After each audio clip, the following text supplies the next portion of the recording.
Hey, everyone. Thanks for sending in this research on business ethics in Iran. Yeah, It's pretty fascinating stuff. And it's a bit of a puzzle, too, right? it really is. We're looking at a country that we often associate with, strong moral commitments because of Islamic values. But then when you look at the Corruption Perception Index, Yeah, it tells kind of a different story. exactly. The CPI, for folks Yeah. who haven't heard of it, it ranks countries from 1 to 10, with 10 being, completely clean. And Iran is pretty low down on that list. Yeah. And we're talking scores like 2.9 back in 2004, Yeah. dipping down to like a really worrisome 1.8 in 2009. Yeah. And even though it inched up a bit to 2.2 in 2010, that's still considered a pretty corrupt business environment. Mm-hmm. And here's the thing that I find so interesting. Iran has this really Wow. rich history of ethical thought. Absolutely. I mean, think about it. You go all the way back to Cyrus the Great, Yeah. 6th century BC, Mm-hmm. with the Charter of Human Rights. Exactly. And then you think about Zoroaster bringing in the concept of free will and choosing good over evil. And then you've got this emphasis on justice and harmony and generosity in the workplace, which comes from Islamic tradition. Right. And then you've got the Persian philosophers, Avicenna Kaji and Nasir al-Din Tusi. They all went deep into ethical codes. Mm-hmm. Even Persian poetry is like full of moral guidelines. Yeah. So how do we reconcile this deep ethical heritage with what the CPI is telling us? That's the question. And to look at that, we're going to be using an interesting study. It's called Business Ethics Perceptions of Public and Private Sector Iranians. Okay. And it's published in the Journal of Business Ethics. I love how the study goes beyond just looking at the numbers and tries to dig into the why. Right. Why are things the way they are? Mm-hmm. And to do this, the researchers use something called the Personal Business Ethics Scores, Right. or PBES. Have you ever heard of this? You may not have. It's a survey tool where they give people different scenarios. Maybe somebody finds a loophole to avoid paying taxes, or a colleague is padding their expense reports. And then they ask people to rate how ethical they think that behavior is. Yeah. So it gives researchers a sense of the person's overall ethical stance. That makes a lot of sense.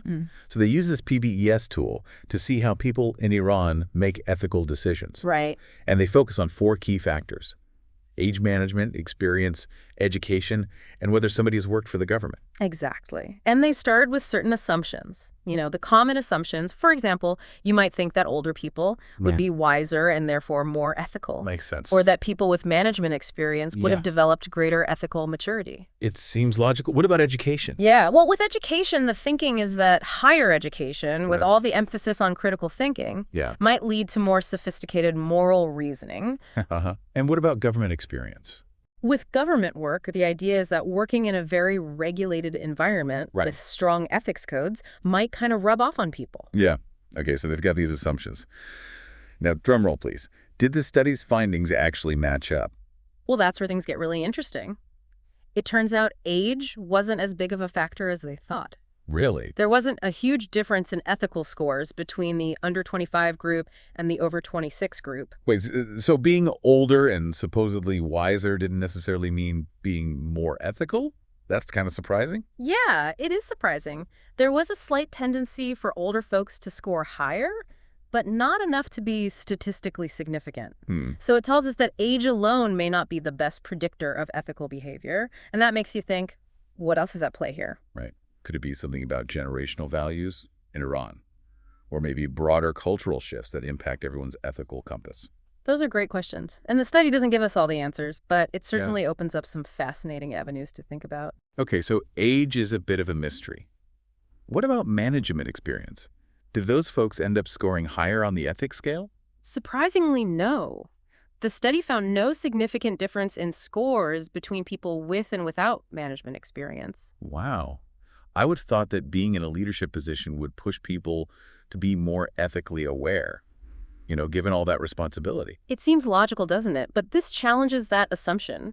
Makes you wonder if there are factors within organizations themselves Yeah. that sometimes override personal ethics. Like maybe they feel pressure to meet certain targets, even if it means cutting corners. Or maybe they see others doing things a certain way and feel like they have to go along with it. Right, exactly. So this raises some really interesting questions about how organizational cultures can impact ethical behavior, even for those in charge. Okay, so age and management experience didn't pan out as expected. What about education? Well, here's where we start to see a connection. those with a 4-year degree or higher did score significantly higher on the PBES. That's really interesting. So education does seem to play a role in shaping ethical decision-making. It does. And it makes sense when you think about it. Higher education exposes people to different ways of thinking about ethics. Right. It encourages them to question assumptions, to wrestle with complex moral dilemmas. Yeah, it's like education gives you more tools to deal with those tricky ethical situations. Right. You're not just relying on gut instinct anymore. You've got more frameworks to draw on. Yeah. And you might develop a stronger sense of social responsibility, Yeah. thinking about how your actions affect others. Yeah, that makes a lot of sense. I'm starting to see how these pieces fit together. Yeah. All right, one last factor to go. Government work experience. What did the study find? This one also showed a connection. People who had worked for the government tended to score higher on the ethical scenarios. So the idea that a stricter, more regulated environment might foster higher ethical standard actually held up. It did. And this opens up some new questions. What is it about the public sector that might create this effect? Is it the emphasis on rules and regulations? Or is it something about the types of people who choose to work for the government? Right. It makes you wonder, is it the environment itself, or do people who already value ethics gravitate toward those jobs? Or maybe it's a little of both. It's a great question, and one that I think deserves more research. But what's clear is that government work experience does seem to have a positive impact on ethical decision-making in Iran. This is so interesting. We've got these intriguing findings about age, management experience, education, and government work. But this study didn't stop at just crunching numbers, right? You're right. They also asked people to share their personal thoughts and experiences related to business ethics in Iran. Oh, this is where I think things get really interesting. Yeah. You know, I love hearing the stories behind the statistics. What were some of the things people said? Well, one thing that came up repeatedly was the influence of religion in shaping ethical behavior. A lot of people talked about Islamic teachings and moral principles as being guiding lights for their actions. That makes sense. Yeah. Given how important religion is in Iranian society, it seems natural that those values would influence the business world as well. Right. But it wasn't just about religion. Other people talked about things like the lack of true democracy and the difficult economic realities in Iran as potential drivers of unethical behavior. So they're saying that systemic issues like a lack of accountability or economic hardship might push people to make compromises that they wouldn't otherwise make. Exactly. They argued that a more transparent and fair system could lead to better ethical outcomes. It's amazing how much deeper our understanding gets when we add those personal perspectives to the mix. Yeah. It's not just about individual choices. It's about the entire context in which those choices are made. Exactly. That's a really important point from this study. To truly understand ethical behavior in Iran, you have to consider the interplay of personal values, cultural norms, religious beliefs, and the overall societal landscape. I feel like we've already gotten such a deeper understanding of what's going on. But I know there's still more to uncover. Definitely. We've only just scratched the surface of those personal stories, and they're full of fascinating insights. Can't wait to hear more. We'll be right back with part 2 of our deep dive. Welcome back. So ready to hear more of those personal stories from the folks who participated in the study. It's like getting this inside look, into how people are actually thinking about these ethical issues. Absolutely. And it's one thing to look at the statistics, but when you hear these stories, it paints such a vivid picture. Like, for instance, a lot of people talked about this pressure cooker environment in Iran. Right. The economic instability, the sanctions, the limited opportunities, all of these things create this sense of urgency. Like, you have to succeed, even if it means maybe bending the rules a bit. Yeah, I can see how that would weigh on people. You're trying to support your family, trying to build a future, Right. but you feel like the system is working against you.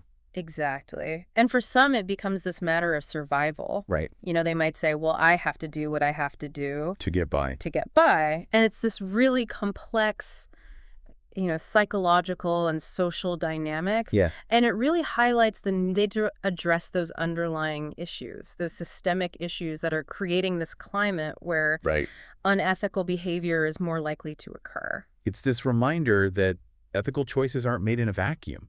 Yeah. They're so influenced by the pressures and the opportunities Absolutely. or lack of opportunities that people are facing. Right. And sometimes those pressures can come from inside organizations themselves. Oh, interesting. Some participants talked about how they saw this disconnect between the official ethics codes that companies had and the actual practices within their workplaces. Yeah. And that created this sense of disillusionment. Made it harder for them to actually uphold those values. I can imagine how demoralizing that would be. It's like you're seeing this hypocrisy in action. Yeah. And it sends the message that ethical behavior isn't truly valued. Exactly. And it can erode trust. Right. It creates this culture where it feels like okay to just kind of bend the rules. Right. So it's not just about having these codes of conduct. It's about making sure that they're actually reflected in the day-to-day behavior of the company. Absolutely. It's about creating that culture of integrity. Yeah. Where people are held accountable for their actions. And ethical behavior is the norm. Not the exception. Exactly. Yeah. And it's about empowering employees to speak up if they see something wrong without fear of retaliation. Creating that kind of environment, one that encourages transparency and speaking truth to power, that seems like such a challenge for businesses. It is. Especially when you consider the cultural nuances that can sometimes complicate things. You're right. And, remember we talked about tear-off earlier? That Iranian cultural norm of politeness and deference to authority? Right. Well, some of the people in the study said that can actually make it difficult Really? to challenge unethical behavior, especially if it's coming from someone with a lot of power. So you might see something happening that you know is wrong, Right. but you don't want to say anything. Yeah. Because it could be seen as disrespectful. Exactly. Or rocking the boat. It's this balancing act, You've got to understand the cultural nuances. Right. And find a way to kind of reconcile them with these broader ethical principles. It sounds like a tough needle to thread. It is. You want to be respectful of the culture, but you also don't want to compromise your own values. You've got it. It's about finding ways to navigate those complexities and make choices that align with both your values and that cultural context. It's fascinating, isn't it? And it really highlights that ethical training. Yes. Ethical decision-making can't be a one-size-fits-all approach. Absolutely. It has to be adapted to that specific cultural context. Okay, so we talked about cultural pressures. Right. But another factor that came up was the impact of sanctions. Yes. Some people argued that the economic sanctions, by creating hardship, might absolutely be driving some people towards unethical behavior. Right. Because if you're struggling just to make ends meet, you're much more likely to cut corners or to justify actions that you wouldn't normally consider. Totally. It's like Maslow's hierarchy of needs. If your basic needs aren't met, it's hard to focus on higher level concerns like ethical behavior. Exactly. And it shows how important it is to consider the context. Yeah. We can't just judge individuals without understanding the pressures and constraints that they might be facing. So it's about seeing the whole picture. Yes. The individual choices, the cultural influences, the economic realities, the political climate. Right. It all ties together. It all intertwines and shapes ethical behavior. I love how these stories are really bringing that complexity to life. It's so much richer than just looking at dry data. Absolutely. And it's really inspiring to see that despite all the challenges and frustrations that people shared, many of them also expressed this sense of hope. This desire for positive change. That's really encouraging to hear. Yeah. It means people haven't given up. They still believe in the possibility of a more ethical future. Exactly. They want to see a more transparent and just society, one where ethical behavior is valued and rewarded. Yeah. It's this reminder that even when things are tough, there's still that drive to make things better. Absolutely. Yeah. Now, these personal stories provide incredible insights, but the study also went further. Okay. And they looked at possible reasons why Iran has this low CPI score despite its rich ethical heritage. So what did they find? What's going on there? Well, they identified a few societal and institutional factors that might be contributing to the perception of corruption. Like what? Like a lack of transparency in government dealings. The presence of these patronage networks where favors are exchanged and a culture of favoritism that can sometimes override meritocratic principles. So it's not that people in Iran don't have ethical values. Yeah. It's more that the systems and structures themselves might be creating obstacles. Exactly. And that's a key point from this research.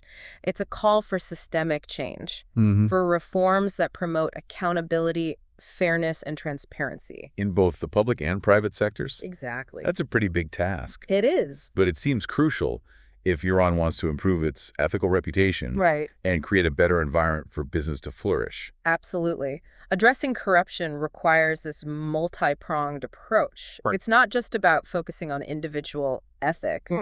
It's about tackling those root causes that might be embedded in the systems themselves. This has been such an eye-opening conversation. We've come so far from that initial CPI score, and uncovered all these nuances and complexities.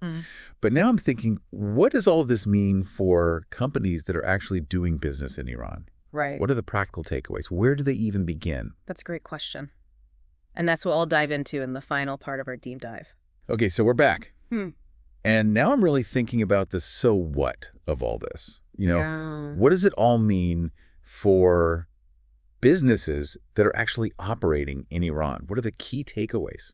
Well, one of the most important takeaways, I think, is cultural understanding. You can't just take a standard Western code of ethics and just plop it down in Iran and expect it to work perfectly. Because like we were talking about earlier, those cultural nuances can really impact how ethical dilemmas are perceived and addressed. Exactly. Like, you have to think about things like tear-off. The Iranian cultural norm of being polite and deferential to authority and how that might make it difficult to speak up sometimes. So businesses need to be sensitive to that. Yeah. It's about adapting your approach, right? Exactly. It's not a one-size-fits-all. And not a cookie cutter. Solution. Right. So what else should companies keep in mind? Another big one is communication. Okay. You have to really clearly lay out your ethical expectations in a way that makes sense to people in Iran. So you're talking about having those codes of conduct, but also tailoring them to the specific context. Yes, and having regular training that deals with real-world situations. Makes sense.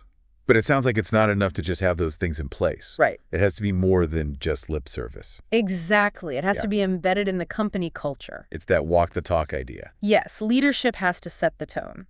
Show that they're really committed to ethical behavior. And that can influence how everyone else acts. Absolutely. It can have this ripple effect. And it goes beyond just staying out of trouble with the law. Right. It's about building trust with your employees and with the community. Exactly. And that's what leads to long-term success. Okay, so that's what companies can do. Yeah. But what about the government? What can they do to encourage ethical business practices? Well, I think one of the biggest things is promoting transparency and accountability within the government itself. So less bureaucracy, more openness.